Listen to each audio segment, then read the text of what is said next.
بعد بيعاز من دولة خارجية، هذه شماعة المكذوبة.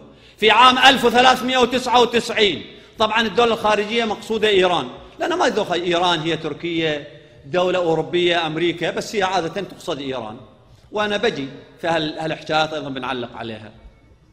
في عام 1399 انتفضت العوامية دفاعا عن كرامتها حينما اعتدت عليها قوات الشغب في ليلة 10 من محرم، قبل أن يسقط الشاه وقبل أن توجد الجمهورية الإسلامية في إيران، قبل 4 أشهر من سقوط الشاه 1399. جماعة تعبر عن شعيرة تعزي يا حسين، لا سياسة ولا أمن ولا شيء، يا حسين. قوات الأمن تجي تعترضهم وتعتدي عليهم، وتصير المواجهات، ناس تدافع عن عقيدتها، عن نفسها، عن عرضها، وفي ذيك الليلة يعتقلوا 100 شخص في ليلة واحدة 1399 قبل سقوط إيران. وين الدول الخارجية؟ وقبلها وين الدول الخارجية؟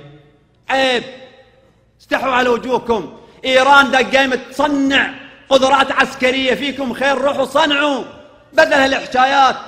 إيران على الأرض تشتغل تصنيع عسكري تقدم.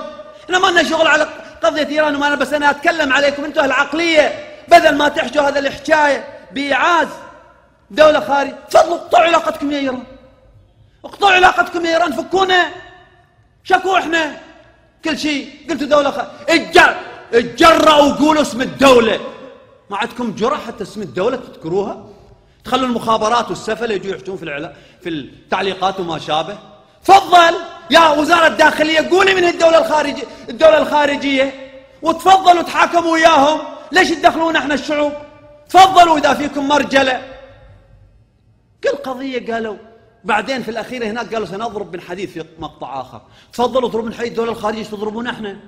تضربون احنا 50 نفر 40 نفر المساكين؟ إذا دولة خارجية اضربوا رأس الأفعى، اضربوا إيران إذا كنتوا تقصدوا إيران أو غيرها، اضربوها بنشوف. هاليد الحديدية هذه الهيك تطلع يد كرتونية أمام الدولة الخارجية، عجب. يلا تفضلوا سنضرب بيد من حديد، هيك حكي خرط، يد كرتونية إذا نريد نشوفها احنا. اضربوا اليد الخارجية من حديد بنشوف ونجازوا وياه وخلونا احنا بحالنا. قالوا يد خارجية بإعاز دولة خارجية وناس ضعاف نفوس، إبان النفوس اللي ترفض ظلمكم. لا نرتبط لا بإيران ولا بغير إيران، ولا نرتبط بدول أخرى، نرتبط بقيمنا وسنبقى ندافع عن قيمنا مهما غررتم، مهما كلماتكم شوهتوا وإعلامكم يشوه. ظن